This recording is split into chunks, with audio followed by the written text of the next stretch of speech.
Guys, my name is Miss Julie and I am the teen librarian here at the Florence County Library, and I have another First Chapter Friday for you.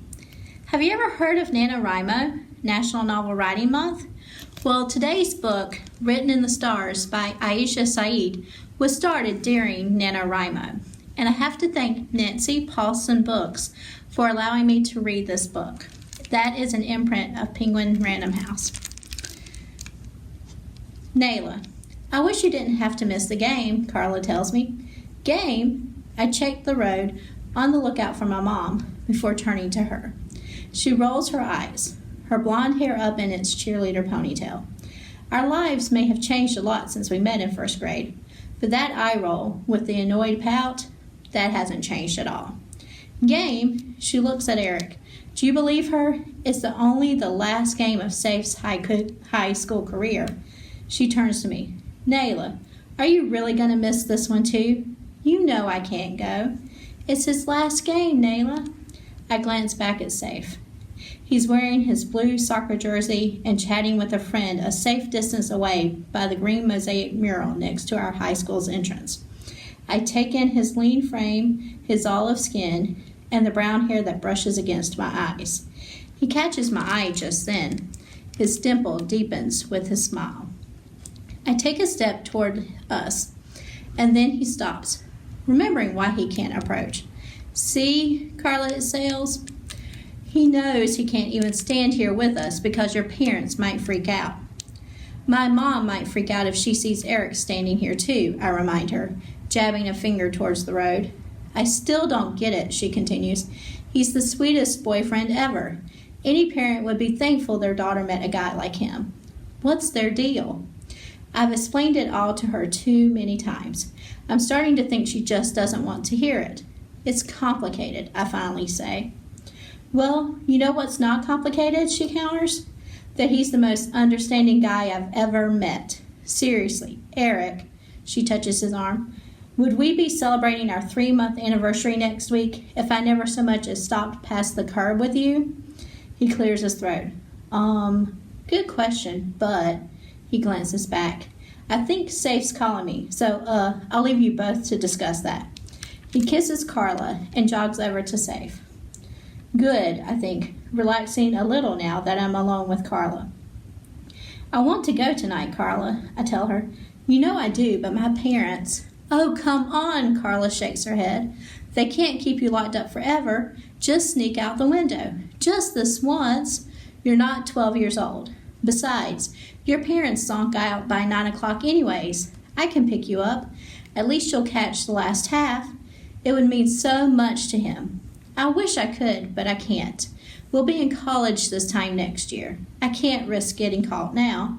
I don't mention the tension that's been built between my parents ever since I got my acceptance letter last week, or the hushed arguments about whether or not I will go away to college at all. Hey, Safe calls out to Carla.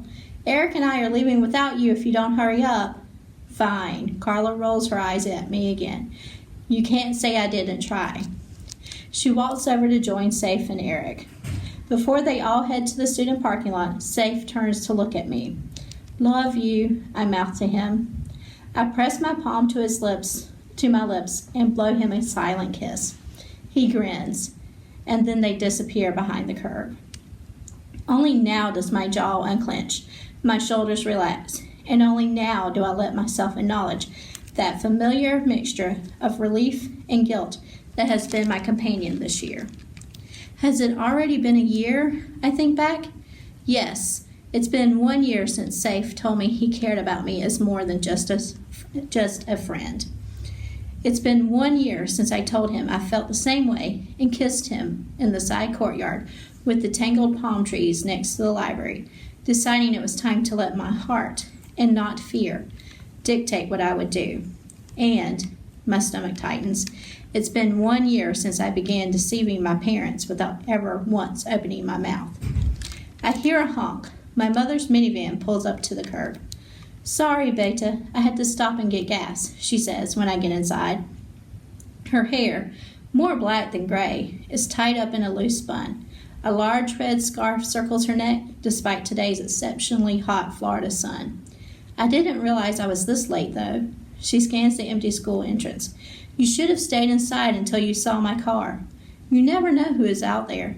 Carla was here, I tell her quickly. She only just left. She's a good girl, my mother smiles. I'm glad you're still both friends. Well, I begin. She was telling me about a soccer game tonight. She really wants me to go and support the team too. The school year's almost over, and all our friends are going to be there. And, well, we'll be roommates in a few months anyway, so I was wondering. No, my mother shoots me a surprised look. You know that. But, Ami, I begin, it's not you I'm worried about. It's all the boys that would be there. Besides, Auntie Lubna is having a party tonight. Did you forget already? Is Imran going? I bite my lip, knowing the answer. He has to study. Why can Imran skip these parties, but I never can? What's gotten into you lately? My mother glances at me. If you don't go, people will wonder. You know how they talk. Besides, your brother gets bored. He doesn't have anyone his own age at these things. I already ironed your salwar kameez. I will leave as soon as your Abu can shut down the dry cleaning business for the day. I lean back into the seat. I've gone to more of my parents' dinner parties than I can count. Gatherings of their friends, all Pakistani immigrants like themselves, who meet almost every week at another's home to talk in the language that they grew up with and listen to the music of their childhood. I used to even eye Saif from afar at these dinner parties, until his sister, Jahan, got married to someone who shocked the entire community. His name was Justin. They didn't know how much about him, except that he was definitely not Pakistani. We all saw it coming, my mother had said in a horrified voice on the phone to her sister. They never had any control over their kids. What do you expect? I think my mother and her friends might have forgiven this marriage had Saif's parents seemed remorseful about Jahan marrying outside the South Asian community, but they didn't seem ashamed at all. No one invites them anywhere. I watch the trees along to the road fly by as we drive past. It's almost summertime. Not that anyone can tell. Elsewhere there are seasons.